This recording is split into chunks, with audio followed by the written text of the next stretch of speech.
இப்போ கேழ்வரகு என்பது எளிதான உணவு. ஒரு உணவு எளிதான உணவு, எளிமையான உணவு என்பதற்கு என்ன தெரியுமா?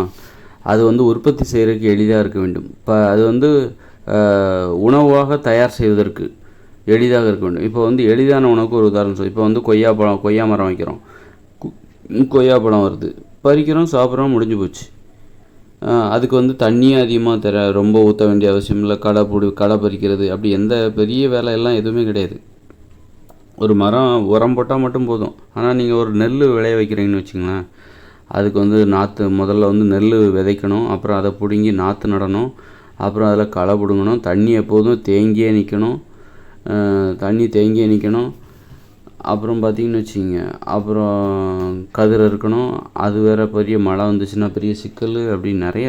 அப்புறம் வந்து கதிர் அறுத்து அதை திரும்ப நெல்மணிகளை தனியாக பிரித்து எடுக்கணும்.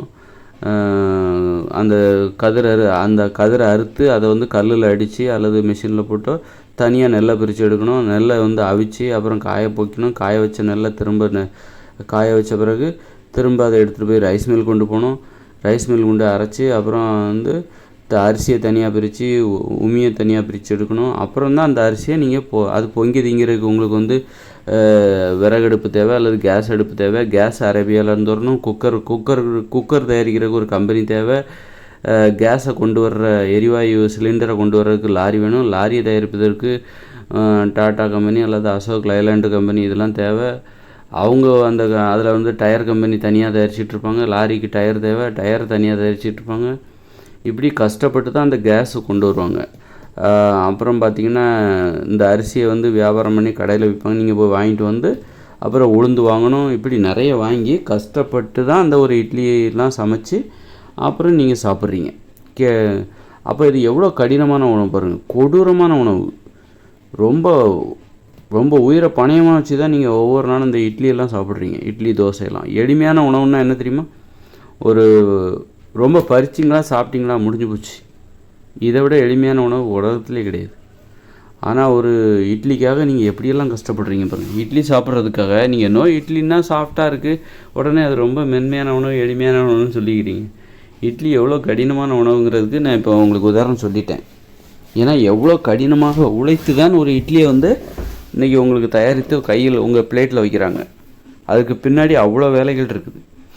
அதுக்கு உயிரை பணயமாக வச்சு தான் ஒரு இட்லியெல்லாம் நீங்கள் சமைச்சு சாப்பிட்டுட்ருக்கீங்க. அதுக்கு அந்த இட்லிக்கு பின்னாடி பல பேர், லட்சக்கணக்கான பேர் உயிரை பணயம் வச்சு உழைச்சி தான் அந்த உழைப்பினால் தான் நீங்கள் இட்லி சாப்பிட்றீங்க, தோசை சாப்பிட்றீங்க, சோறு சாப்பிட்றீங்க. எளிதான உணவுங்கிறது எதுனாக்கா, நீங்கள் இப்போ அதை வந்து நீங்கள் உற்பத்தி பண்ணுறதுக்கும் கஷ்டப்பட வேண்டாம், அப்புறம் வந்து சமைக்கிறதுக்கும் கஷ்டப்பட வேண்டாம். அந்த அளவுக்கு அதில் ரொம்ப எளிது இருக்குது. யாரையும் நீங்கள் கஷ்டப்படுத்த வேண்டிய அவசியம் இல்லை. நிறைய பேர் நீங்கள் ஒரு கொய்யாப்பழம் சாப்பிட்றதுக்காக யாருமே உழைக்க வேண்டிய அவசியம். நீங்கள் மட்டும் உங்கள் தோட்டத்தில் ஒரு கொய்யா மரத்தை வளங்க, தண்ணி வைங்க, உரம் வைங்க. அது கொய்யாக்காக பறிச்சதுன்னா, கொய்யாப்பழம் வந்ததுன்னா பறிச்சிருங்க, சாப்பிட்ருங்க, முடிஞ்சு போச்சு. யாரையும் நீங்கள் கஷ்டப்படுத்த வேண்டிய அவசியம் இல்லை. யாருடைய உதவியும் உங்களுக்கு தேவையே இல்லை. கொய்யாப்பழம் சாப்பிட்றதுக்கு யாருடைய உதவியும் உங்களுக்கு தேவையில்லை. அதுதான் எளிய உணவு. எளிய உணவுக்கான இலக்கணம் இதுதான், விளக்கம் இதுதான். மற்றது எல்லாமே. அப்போ கேழ்வரகு என்பது எளிய உணவா? ஏன்னா அது பழங்கால உணவு. அது அப்போ எளிய உணவு அப்படி நம்ம நினச்சிட்ருக்கோம். அந்த கேழ்வரகை எப்படி பிரித்து எடுக்கிறாங்க? ஒரு அரிசி எப்படி கஷ்டப்பட்டு எப்படியெல்லாம் கஷ்டப்பட்டு ஒரு அரிசியை உற்பத்தி பண்ணுறாங்க, அதே மாதிரி தான் கேழ்வரகு இன்னும் கஷ்டம். அது ரொம்ப சின்ன ஒரு தானியம். அதை வந்து என்னெல்லாம் கஷ்டப்பட்டு ரோட்டில் போடுவாங்க, அப்புறம் அதை தனியாக பிரித்து எடுப்பாங்க. ரொம்ப கஷ்டப்பட்டு தான் அந்த கேழ்வரகு. அப்போ அதுவும் கடினமான உணவு தான். ஏன்னா உற்பத்தி செய்வது கடினம். அப்புறம் அதை வந்து உணவாக தயாரிப்பதற்கு நாம் செய்ய வேண்டிய வேலைகள்லாம் நிறைய இருக்குது. அது செஞ்ச பிறகு தான் கேழ்வரகு என்பது நம்ம கை கிடைக்கும். அப்புறம் அதை சமைக்கணும். பச்சையாகவும் சாப்பிட முடியாது. அதை ஊற வைக்கணும், சமைக்கணும், அப்புறம் புளிக்க வைக்கணும். இப்படி நிறைய வேலைகள் இருக்குது. அதனால் கண்டிப்பாக கேழ்வரகு என்பது எளிய உணவு அல்ல, அது கடினமான உணவு. அரிசி என்பது கடினமான உணவு, எளிய உணவு கிடையாது. எளிய உணவு எளிய உணவு என்பதை நம்ம வந்து ஒரு உணவு எளிமையானதா என்பதை கண்டறிவதற்கான அளவீடுகள் தான் நான் இப்போ இதுக்கு முன்னாடி சொன்னேன். பறிக்கணும், அதாவது சாப்பிட்றது உற்பத்தி செய்கிறது எளிதாக இருக்கணும், அதை பறித்து சாப்பிட்றதும் எளிதாக இருக்கணும். அது நீங்கள் ரொம்ப கஷ்டப்பட்டு தான் அதை நீங்கள் உணவாக மாற்ற வேண்டும் என்றால் கண்டிப்பாக அது நல்ல உணவு. அது நல்ல உணவும் கிடையாதுன்னு சொல்ல முடியாது, ஆனால் அது நல்ல உணவுன்னு சொல்ல முடியாது. நல்ல உணவாக இருக்கலாம், ஆனால் அது எளிய உணவு கிடையாது. கண்டிப்பாக அது பல பேரை இடையூறு செஞ்சு தான் அந்த உணவு, பல பிறரின் உதவி இல்லாமல் அந்த உணவை தயாரிக்க முடியாது, சாப்பிட முடியாது.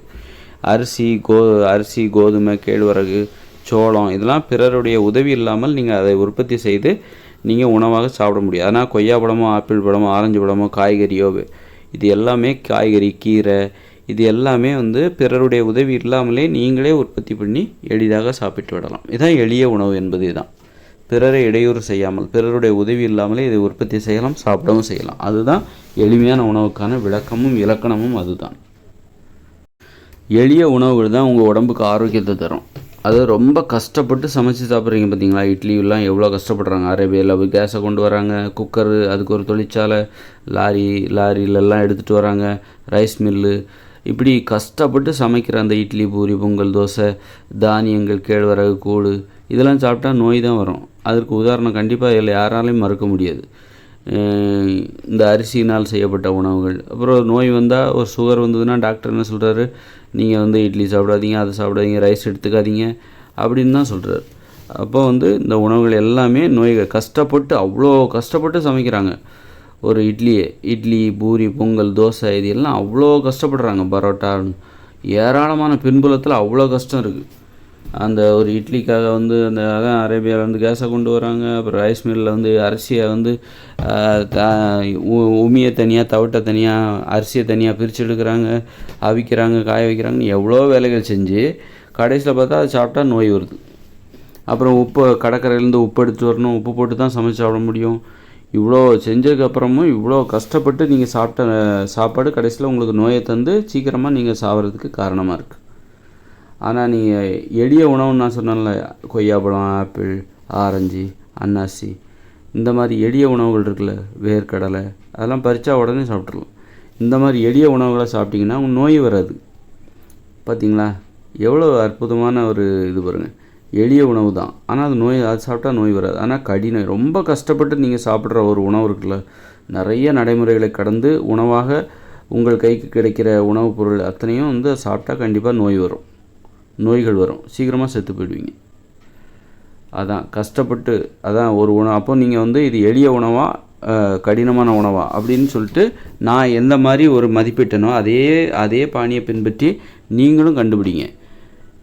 நாம் சாப்பிடுகிற உணவுகள் எளிமையானதா, ஒரு உணவை சாப்பிட்றீங்கன்னா இது எளிமையானதா, கடினமானதா அப்படின்னு யோசிச்சுட்டு கடினமான உணவுகள் எதுவாக இருந்தாலும் அதை தவிர்த்து விட முயற்சி செய்யுங்கள். எளிய உணவாக இருந்தால் மட்டுமே சாப்பிடுங்க. அதுதான் நோயை தராது, உடம்புக்கு ஆரோக்கியத்தை தரும். கடினமான உணவுகளை சாப்பிடாதீங்க. கடினமாக உழைத்து பல பேரோட உழைப்பை பெற்று பலருடைய உதவியை பெற்று உங்கள் கைக்கு உணவாக கிடைக்கிற உணவுகளை நீங்கள் சாப்பிடாதீங்க. அது உங்களுக்கு நோய்களை தான் தரும். பிறரை இடையூறு செய்து பிறருடைய உழைப்பை வாங்கி உங்கள் கையில் உணவாக கிடைக்கிற உணவுகள் இருக்குல்ல, அது கண்டிப்பாக உங்களுக்கு நோய்களை தான் தரும், அழிவை தான் தரும். சீக்கிரமாக இறந்து போவதற்கு அதுதான் அந்த உணவுகள் காரணமாக இருக்கும். ஆனால் எளிய உணவுகள் இருக்குல்ல, ஒரு கொய்யாப்பழம், ஆப்பிள், ஆரஞ்சு, கீரை, இந்த மாதிரி பயிர் வகைகள், பருப்பு வகைகள், கிழங்குகள், பால், மோர், தயிர், இதெல்லாம் எளிய உணவுகள். இது உங்களுக்கு ஆரோக்கியத்தை தான் கொடுக்கும், கண்டிப்பாக நோயை தராது.